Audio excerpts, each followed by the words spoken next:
Hello and welcome. In this lecture video, I'll have some final comments on the direct method versus the indirect method, and then there'll be an extra practice problem on creating the operating activities section of the statement of cash flows using the direct method, okay? So, as we say right over here, FASB would prefer the direct method, but a lot of companies continue to use the indirect method. Why is that? The indirect method is easier.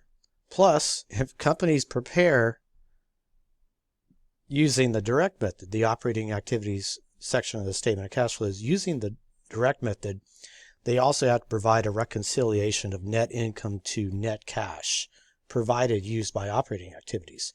And that reconciliation is pretty similar to the indirect method. So a lot of companies are basically saying, if you're going to make us do double work, well, then we'll just do the indirect method. Okay, so it's not required, it's recommended. So companies do the indirect method because it's easier, and because if they did the direct method, they would have to provide a reconciliation anyways, which is similar to the indirect method. So they'd have to do both. Okay, so let's take a look at this problem. It's the last page of your chapter 16 notes.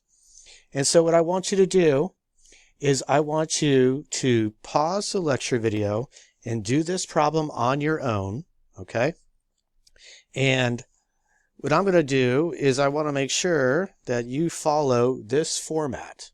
You need to follow this format on several pages ago in your course back, where you list out cash received from customers, cash paid for merchandise, wages, other operating expenses, and then any interest and taxes. And then you can see they do have income tax expense, but it doesn't look like they have any interest expense. So you don't even need to worry about that. Okay. The other thing is that if you look over here with their operating expenses of $125,500, you see no prepaids. So that means that this is the cash that they paid for their other operating expenses, $125,500. So when we talk about cash paid for wages and other operating expenses, for this problem, it's a $125,500. Okay? All right, thanks. So pause the lecture video and then come back and check your work. Okay, hello and welcome back. So this is what you should have gotten. Cash received from customers, $512. Cash paid for merchandise, $328,800. Cash paid for operating expenses, and I told you that number already, the $125,500, and that's because they had no prepaids. And then cash paid for income taxes of the $49.50. So why don't we take a second here, and I'm going to pause the lecture video, and then we'll look at how to get these numbers using T accounts, okay? Okay, so here's how to solve it using T accounts. You have your big beginning receivable plus your sales, and then you have your ending receivable. Beginning receivables plus sales minus ending gives us our credit to accounts receivable, and this is how much cash we collected from our customers. To figure out the cash paid for merchandise inventory, we have to do two T accounts, just like what we did in the prior lecture video. The first one is merchandise inventory. So we have our beginning merchandise inventory of our 527, right? Pardon me, 52,100, I'm sorry. And then we have our ending merchandise inventory of 58,000. Then we have our cost, cost of goods sold right over here of 327,600, which is given to us. Okay? And then what we can do is then figure out how much merchandise inventory we purchased, which is that 333,500. Okay? And then what we can do is we can use that in our accounts payable.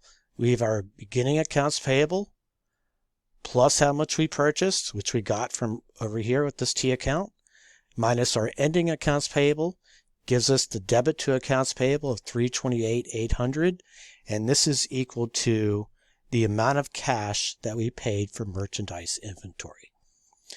And then the last one, with our taxes, our income taxes, how much we paid for income taxes, we have our beginning tax payable liability plus our income tax expense minus our ending balance in our tax liability gives us our debit to our tax payable.